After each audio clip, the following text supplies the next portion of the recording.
It has been quite some time since I've last done one of these videos, mainly because most of the Natlan updates haven't super excited me. There's been good story or whatever, but nothing that I'm super hyped for. This one, I don't know why, but I am so excited for it, mainly just because of the unseriousness of it. I mean, look at this. It's like Sonic dashing. It looks so funny. I love it. It just looks kind of fun, to be honest. And those are always kind of updates I like the most. So let's dive into this and cover everything that's happening in Genshin 5.5. So first off, we have the newest 5-star character being introduced into the game, and that is Varesa. Honestly, probably one of my favorite looking explorations out of any character. It just looks so silly. And this is what I mean. This update is just so unserious. I love it. I do actually much prefer Varesa's in-game design over the splash art. The community has been quite split with Varesa.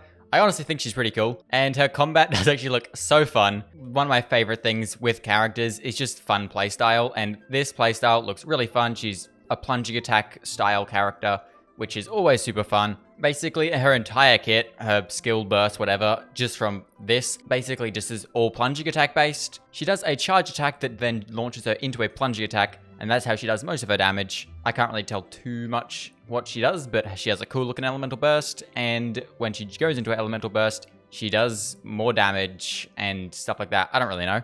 Looks pretty fun to me. And the thing I love the most about Varesa is this. Her legs are just moving. She's definitely one of the more fun looking characters that have released recently, and I like that. Characters that have fun, combat style and whatever are always some of my favorites. And we are also getting her Tribal Chronicle this update. Obviously, she's 5-star. That's just what happens every single time. And then we move on to the next character, which is Iyansan. She is going to be a 4-star character. And again, she has very fun Sonic style running. I love it. Looks so funny. She looks to be like a Electro support. Almost kind of like a Kujo Sara, kind of. Sounds like she could be good fun for Varesa teams. Could work quite well. She has a pretty fun looking playstyle. She uses the barbell to do some damage, which is kind of fun. She seems pretty fun. She is a 4-star. To be fair, she kind of got robbed with that. But if she's a good 4-star, doesn't really matter. We will see once she releases in the game. I'd assume she'd be probably one of the better supports for Varesa, just because her supportive ability seems to be attack boosting, and she does that with high Night Soul points and all that stuff. So it seems like she could be a very good character for Varesa. So now we move on to the next thing, which is probably the biggest part of this update, and that is the new region. We are finally getting the last new tribe of Natlan, the Collective of Plenty. It looks actually really fun. It has that volcano in the middle. It is Natlan. Natlan has some of the coolest looking overworld. One of the coolest things is the volcano actually can sometimes erupt, which can add some pretty cool exploration, I'd imagine. And then we also have the newest Saurians that look like rhinoceroses. They seem very similar to the first Saurians, which I can't remember the name of them, and they can run on water. I never really cared too much about the Saurians because I just use the characters themselves, but this Saurian does look pretty cool, so I'm pretty stoked for it. We also have a new boss, which is going to be needed for Varesa's Ascension. It looks kind of interesting. It is a pyro-based boss that still wants you to use pyro against it. So now we move on to the banners. We have Varesa on the first half along with Xian Yun, and Iyansan is on that banner as well, so that is going to be perfect. Obviously, we have Varesa's weapon as well. Second half, we have Shalonen and Venti. Shalonen seems to be rerun very quickly, but that's fine because Shalonen is pretty good. We also are getting this new area, which is in the volcano. It has some crazy looking floating islands, and as you see, these kinds of floating islands do look kind of interesting to me. A couple days ago, there was that moon trailer thing, and there was a bunch of speculation about that, and that sort of shape popped up a bunch in it. So I don't know, it could be some cool story there. Who knows? There is also that sort of broken sky you can see over in the corner there. This is going to be the final act of the little guy story quest is going to be taking place here. And I've actually loved that story quest. It's been one of my favorite ones so far.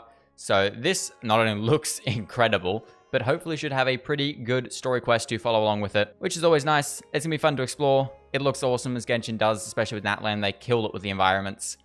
I mean, look at that. It looks sick. So that is the other new area, aside from the Collective of Plenty, that is releasing in 5.5. And seeing as it is a Natlan update, we are getting the exploration rewards, as we have for all of the other ones, basically. It sometimes does make me rush exploration a little bit, but hey, more primos, I can't complain. And we also get Aoife, which is actually cool. He looks awesome. So he's probably going to release next update, to be fair. I'll have to see his combat before I decide I'm going to pull for him or not. But hey, he looks pretty cool. Now with the main chunk of the version done, we move on to the events now. So the first main event has 2 gameplays. The first game mode is a sort of capture the flag type game. We've got to fight the enemies, capture the flag. That kind of thing is sort of what I'm getting from this. And then there is also a defensive side of that, which is the same thing, but obviously you're defending your flag, not trying to steal the opponent's flag. It would be kind of cool if that was a co-op event. And the second minigame in the main event is a little Saurian maze kind of game. Looks pretty fun. I always like these little mini games. Genshin always does a good job with the little mini games. And when we complete this event, you also get a Roaron. So moving on to the next small event. This is a co-op collecting coin event, very similar to a bunch of the other ones, with some other special items you can use to mess with the players and stuff. Then moving on to the next event. This is basically a 3D version of whatever that really old retro game is that I can't remember the name of, that's on literally every device ever created.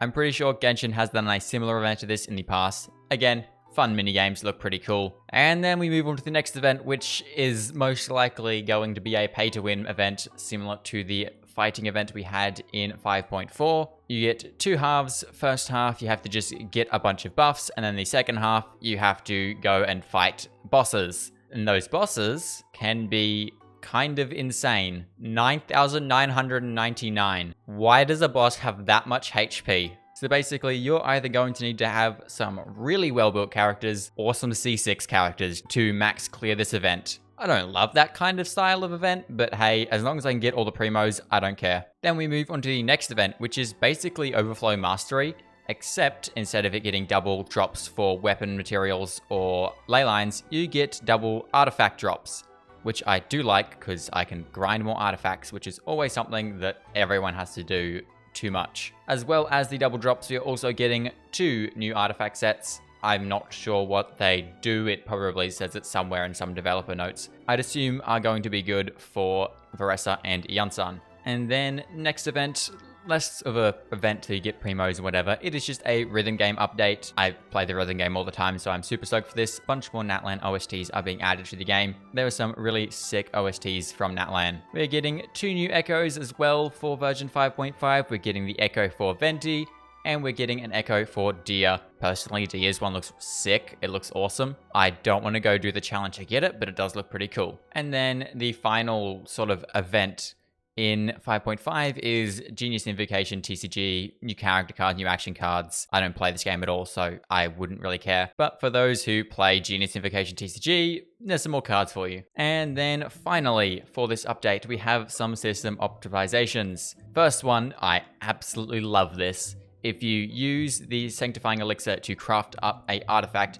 it is guaranteed to roll at least twice into your substats that you've chosen, which I think is perfect. It is so good. If I'm spending the Sanctifying Elixirs on artifacts, I want it to roll well. The next little system optimization is just the Treasure Compass being able to detect a couple more different challenges and whatever. It is pretty cool. I don't use it that much, but it is good for farming. And there are a few more optimizations that they talk about more on the developers discussion.